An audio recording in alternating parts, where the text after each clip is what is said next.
In the 21st century, nothing is more dangerous than ignorance. And the most dangerous kind of ignorance for Jews is ignorance of Islam. Islam has a lot to say about various groups, Jews, Christians, polytheists, women, and so on. And it's important for these groups to understand what Islam says about them, because what Islam says about them will have an ever-increasing impact on their groups as Islam spreads. The Quran contains numerous verses about Jews, some nice and some not so nice, and the Quran's claims about Jews have been affecting Jewish-Muslim relations for 14 centuries. For Jewish viewers who would like to know what Islam says about them, but don't have much time to study the Muslim sources, I've put together the shortest possible list of relevant Quran verses. There are dozens of Quran verses about Jews that we could examine, but we're going to focus on just 3, all from the same chapter, Surah 5.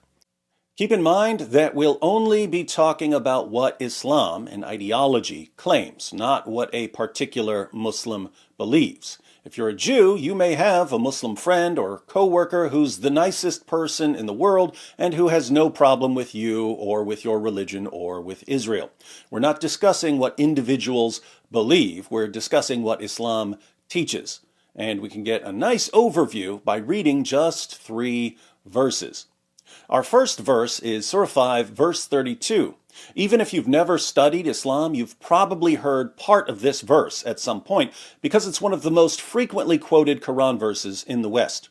After every Islamic terrorist attack, politicians and journalists remind us that such attacks are un-Islamic because the Quran declares that if anyone kills a man, it's as if he's killed all mankind. They never quote the complete verse, of course, and they almost never give the reference, because if they gave the reference, someone might read the complete verse, and even worse, might read the very next verse. Watch what happens when we read the entire verse. This is how Surah 5, verse 32 is usually quoted to us by politicians and journalists. If anyone killed a person, it would be as if he killed all mankind. Sometimes they include a bit more, telling us that the Quran says, if anyone killed a person, it would be as if he killed all mankind, and if anyone saved a life, it would be as if he saved the life of all mankind. But let's see what politicians and journalists leave out. Because of that, we ordained for the children of Israel that if anyone killed a person not in retaliation of murder or to spread mischief in the land, it would be as if he killed all mankind. And if anyone saved a life, it would be as if he saved the life of all mankind. And indeed, there came to them our messengers with clear proofs, evidences, and signs. Even then, after that, many of them continued to exceed the limits, e.g. by doing oppression unjustly and exceeding beyond the limits set by Allah by committing the major sins in the land. Notice 4 things about this verse. 1, the Quran says that this was a revelation for Jews, the children of Israel. We ordained for the children of Israel that if anyone killed a person not in retaliation of murder or to spread mischief in the land, it would be as if he killed all mankind. And we know what the Quran is referring to here. This is a quotation from a Jewish rabbi in the Talmud. The Quran says that Allah ordained this for the children of Israel. Politicians and journalists omit the part about the children of Israel so that they can pretend that Islam calls for endless peace and tolerance. Meanwhile, the very next verse, Surah 5, verse 33, is a revelation for Muslims, and it commands Muslims to dismember and kill and crucify all kinds of people. So, 533 justifies terrorism. Politicians and journalists ignore it and go to 532. They do a bit of editing, and there you have it. Islam is a religion of peace. 2, since this is the standard verse quoted by Muslim apologists and politicians and journalists to show that Islam is a religion of peace, we should always point out that the most peaceful verse in the Quran is actually a quotation from the Talmud. 3, the Quran says that this Jewish teaching is a revelation from Allah. So according to the Quran, the Talmud, or at least a portion of it, is a revelation from Allah, just as the Torah and the Gospel, according to the Quran, are revelations from Allah. Commentary from a rabbi in the Talmud is revelation from Allah. Good to know. 4, the Quran says that there was an exception to the rule against killing, and that Jews could execute people for spreading mischief in the land. If anyone killed a person not in retaliation of murder or to spread mischief in the land, it would be as if he killed all mankind. So, Jews, according to the Quran, had authority from Allah to carry out capital punishment for certain crimes committed in the land. Pop quiz for those of you who read the Quran. Which land is the Quran referring to here? Is it A, Canada, B, China, C, Switzerland, or D, Israel? Allah, according to the Quran, gave the children of Israel authority over the land of Israel. Yes, Allah is a Zionist who says that the children of Israel have the right to punish people for spreading mischief in the land. Can you think of anyone who's been spreading mischief in the land? Next verse, Surah 5, verse 43. The historical background of this verse is that some Jews came to Muhammad to judge a dispute. Allah responded by saying to Muhammad, "But how do they come to you, Muhammad, for decision while they have the Torah, in which is the plain decision of Allah? Yet even after that, they turn away, for they are not really believers." Allah wanted to know why Jews would come to Muhammad when they already had the Torah. Muhammad gives a dramatic illustration of Allah's point in Sunan Abu Dawud 4449, where we see Muhammad's reaction to the Jews coming to him for judgment. In 7th century Arabia, the person who judged a dispute would sit on a judgment cushion. Watch what Muhammad does.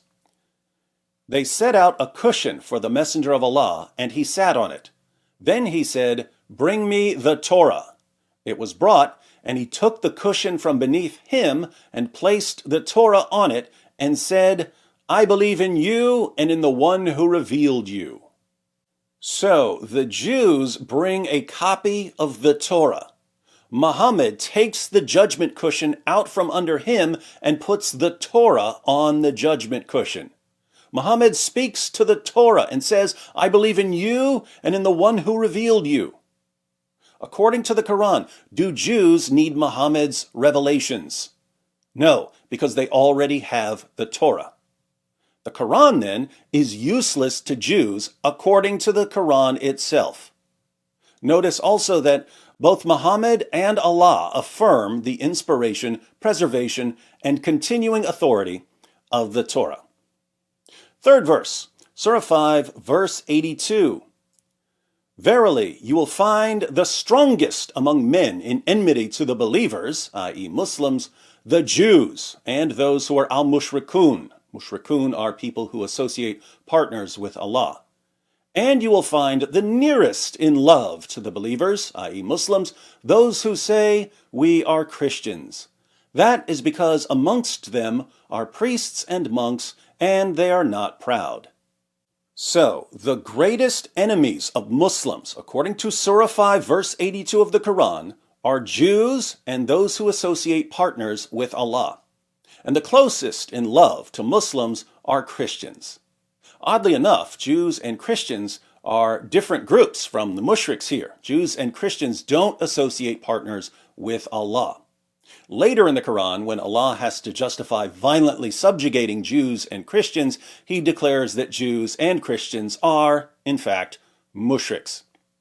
It's interesting how Allah's eternal word, the Quran, changed depending on how Muhammad was feeling. When Muhammad began receiving revelations in Mecca, the message of the Quran was, it's Muslims, Jews, and Christians united as monotheists against the polytheists. Later, Muhammad and his followers moved to Medina, and it was a very important test for Muhammad because he had just spent a decade telling his followers that the Jews would accept him as a prophet. Muhammad had assured his followers that there were prophecies about him in the Torah, book of Trust Me Bro, chapter Just Take My Word for It. But now that the Muslim community had moved to Medina, where there were 3 tribes of Jews, Muslims finally had an opportunity to see if Muhammad was right. In a shocking blow to Muhammad's ego, the Jews rejected him as a prophet and mocked him for his ignorance. That's when the message of the Quran changed to Muslims and Christians are united against pagans and Jews, as we read in Surah 5, verse 82. Eventually, Christians also rejected him as a prophet, so the message of Islam became, it's Muslims against everyone. So Surah 5, verse 82 is from the middle period when there was still hope that Christians would accept Muhammad. Again, it's strange that an eternal book would be so heavily influenced by Muhammad's interactions with non-Muslims. Sadly, the Quran's claim that Jews are among the greatest enemies of Islam because they rejected Muhammad has had a lasting impact on many Muslims and even on their view of future events. In Sahih Muslim, number 7339, Muhammad says, "The hour, the day of judgment, will not begin until the Muslims fight the Jews, and the Muslims will kill them, until a Jew hides behind a rock or a tree, and the rock or tree will say, 'O Muslim, O slave of Allah, there is a Jew behind me, come and kill him.'" Putting all of this together, the Quran says that Jews were given not only revelations from Allah, including the Torah and the Talmud, but also a piece of land where Jews can enforce their laws against those who make mischief. The Quran says that Jews don't need Muhammad because they have the Torah, the inspired, preserved, authoritative word of Allah. But for some reason, even though Muhammad and the Quran are useless to Jews, they're still supposed to acknowledge Muhammad as a prophet.